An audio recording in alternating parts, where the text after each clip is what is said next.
L'essentiel, c'est d'abord de les frapper. Pas une fois, mais plusieurs fois, si durement que le prix qu'ils payent devienne insupportable. Jusqu'ici, ce prix n'a pas été assez lourd. Un assaut total contre l'autorité palestinienne qui les pousse à craindre que tout s'effondre.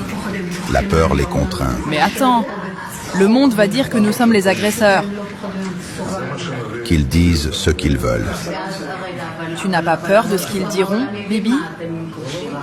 Non, surtout aujourd'hui, avec les États-Unis.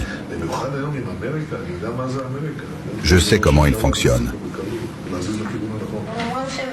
L'Amérique, on peut les manipuler facilement et les faire aller là où l'on veut. Et même s'ils disent quelque chose, alors ils parlent, et après, 80% des Américains nous soutiennent. C'est absurde. Regardez, je n'avais pas peur de manipuler. Je n'avais pas peur d'affronter Clinton. Je n'avais pas peur d'aller à l'encontre de l'ONU. Que s'est-il passé avec les accords d'Oslo?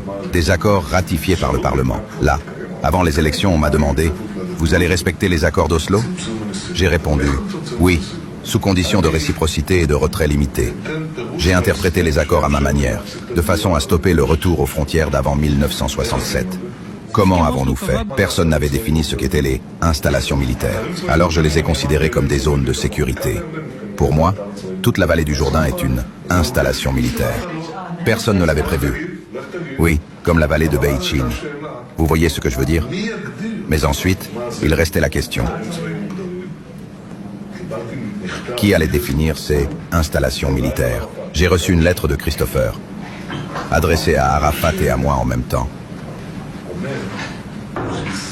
disant qu'Israël, et Israël seul, déciderait de leur emplacement et de leur taille.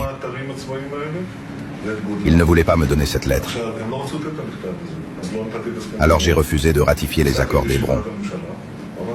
J'ai stoppé la réunion du gouvernement et j'ai dit « Je ne signe pas ». Ce n'est que lorsque la lettre est arrivée, pendant cette réunion avec Arafat et moi, que j'ai signé les accords d'Hébron. Céder 2% des territoires, c'est mieux que d'en céder 100%. Et c'était le choix auquel nous étions confrontés. Tu cèdes 2%, mais tu as stoppé le retrait initialement prévu par les accords, plutôt que de rendre 100% des territoires.